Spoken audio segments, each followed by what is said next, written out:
నేను సాటర్డే అనుకుంటాను, midnight 2 o'clock నేను అక్కడ ప్రార్థన చేసి 2 దాకా నేను అక్కడ గ్రౌండ్లో అందరికి ప్రార్థన చేస్తూ ఉన్నాను.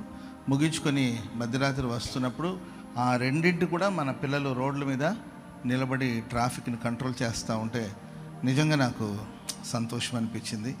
నాకు ఏం చెప్పాలో కూడా అర్థం కాలేదండి.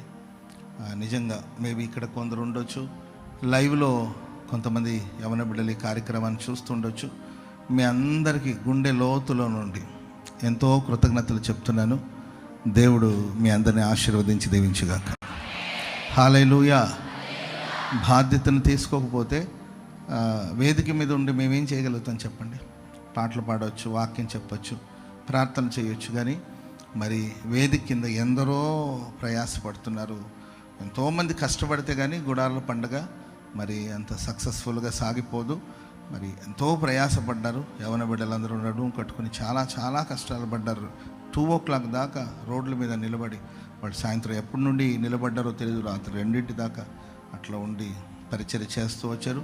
పరిచర్య చేసిన మరి పరిచారకులు, మరి సహకరించిన వారందరిని బట్టి, వాలంటీర్స్ అందరిని బట్టి, చర్చ్ ఎల్డర్స్ని బట్టి, వాళ్ళు వయసులో పెద్దవాళ్ళు అయినప్పటికి కూడా చాలా చాలా ప్రయాసపడుతూ వచ్చారు.